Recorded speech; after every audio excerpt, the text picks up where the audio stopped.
السلام علیکم دوستو، آج میں آپ کو سنانے جا رہی ہوں ایک دلچسپ کہانی چلاک بلے کی۔ یہ کہانی صرف بچوں کے لیے نہیں بلکہ ہر اس شخص کے لیے ہے جو ہوشیاری، عقل اور شرارت میں دلچسپی رکھتا ہے۔ کہانی شروع کرنے سے پہلے ہمارے چینل کو سبسکرائب کریں، ویڈیو کو لائک کریں اور بیل آئیکن کو دبانا نہ بھولیں تاکہ ایسی مزید کہانیاں آپ کو فوراً مل سکیں۔ تو آئیے شروع کرتے ہیں چلاک بلے کی کہانی۔ تھرپر کے شمال میں کئی چھوٹے چھوٹے قصبے آباد تھے جہاں مسلم اور ہندو دونوں مذاہب کے لوگ رہتے تھے۔ پانی کی کمی کے باوجود یہ لوگ بہت خوشحال زندگی گزار رہے تھے۔ یہاں کی سب سے خوشحالی بستی کا نام لیجو تھا۔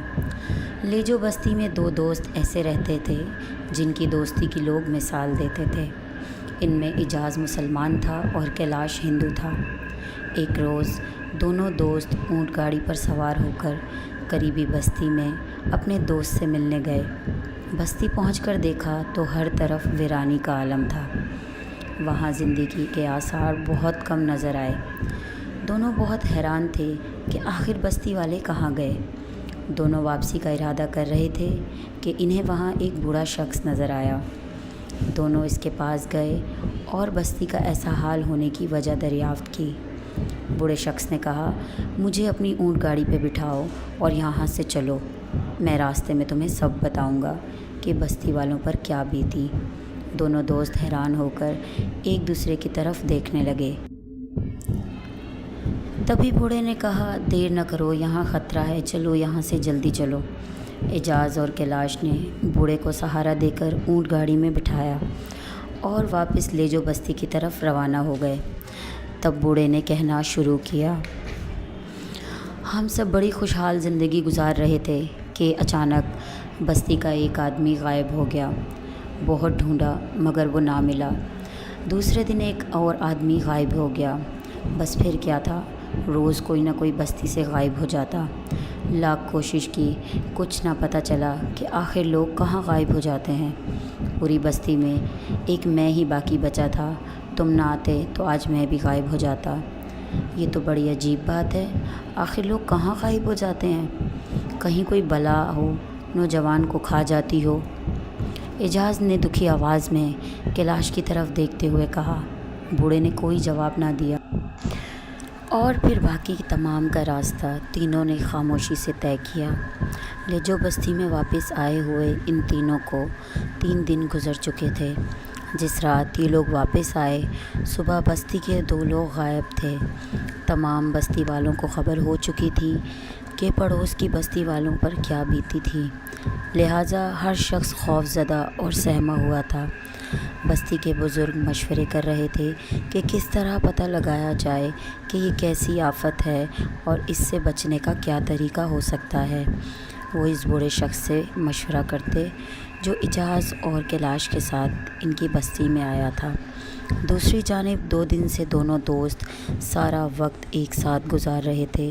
وہ ایک ہی گھر میں سو رہے تھے۔ رات بھی کچھ ایسا ہی ہوا۔ کمرہ تاریک تھا۔ اعجاز روشنی بند کر کے سونے کا عادی تھا۔ دونوں دوست پلنگ پر ڈھیر ہو کر سونے کا ارادہ کر ہی رہے تھے کہ باہر دروازے پر تیز قسم کی دستک کی آواز آئی اور اس آواز نے دونوں کو چونکا دیا۔ دستک دینے والے نے ایک بار دستک نہیں دی بلکہ برابر دستک دیے جا رہا تھا۔ کیلاش نے باہر جا کر دروازہ کھولنے سے پہلے پوچھا کہ کون ہے؟ تو جواب ملا، بیٹا میں کوکو، ہاں دروازہ کھولو۔ اوہو بابا، خیر تو ہے، تم اتنی رات میں یہاں؟ یہ کہتے ہوئے کیلاش نے دروازہ کھول دیا اور بوڑھے شخص کو لے کر اندر آ گیا۔ کمرے کی بتی جلائی تو اعجاز نے کہا، بابا تم بھی پریشان ہو، پہلے اپنی بستی کے لوگوں کو غائب ہوتے دیکھا اور اب ہماری بستی کے لوگوں کو دیکھ رہے ہو۔ کاش مجھے پتہ چل جائے کہ یہ سب کس کی وجہ سے ہو رہا ہے تو کیا کرو گے تم؟ کام ہو یا بات کبھی ادھوری نہ چھوڑو۔ یہ کہہ کر بوڑھے کوکو نے دونوں کی طرف اس طرح دیکھا جیسے پہلی بار دیکھا ہو۔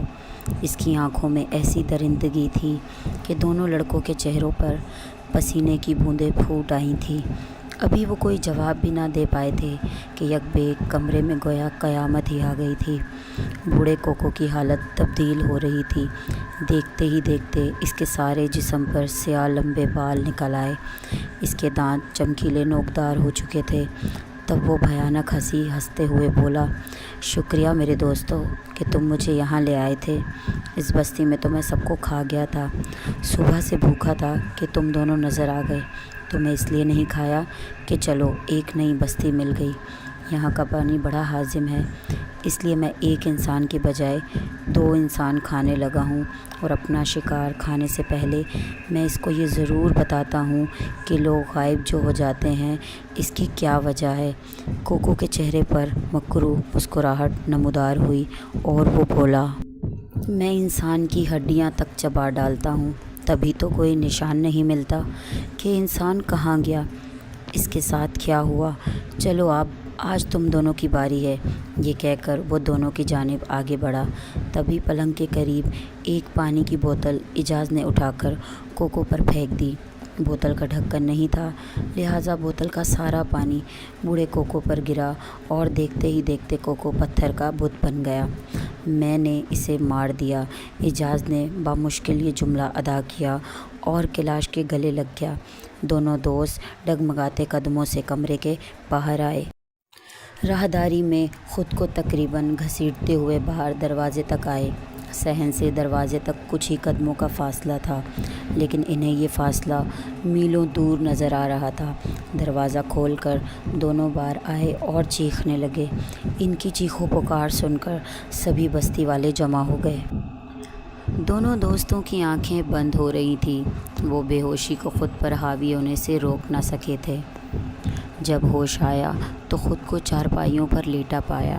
ان کے چاروں طرف میں بستی والے بیٹھے تھے۔ ان کے جاگنے پر ایک بزرگ نے کہا، بچوں تم ٹھیک ہو؟ ڈر کی وجہ سے بے ہوش ہو گئے تھے۔ اب بتاؤ کہ رات کو کیا ہوا تھا اور کمرے میں موجود وہ بت کیسا ہے؟ پھر ہر طرف سناٹا چھا گیا۔ لوگوں کے سانس لینے کی آواز کے علاوہ کسی قسم کی آواز سنائی نہیں دے رہی تھی۔ ہر شخص اپنی جگہ خاموش تھا۔ سب سننا چاہتے تھے رات کے حالات، کیونکہ رات کوئی بھی بستی سے غائب نہ ہوا تھا۔ اجاز نے فاتحانہ قہقہ لگایا اور بولا، ہم کامیاب ہو گئے، ہمیں اپنے دشمن کا کچھ پتہ نہ تھا۔ کل صبح میں اور کیلاش بابا غنی کے دربار پر گئے اور وہاں رب پاک سے دعا کی کہ ہماری مدد فرمائیں، اور بابا سے بھی کہا کہ آپ تو رب کے پاک ولی ہیں، ہمارے لیے دعا کر دیں کہ رب پاک آپ کی دعا قبر میں بھی پوری کر دیں گے۔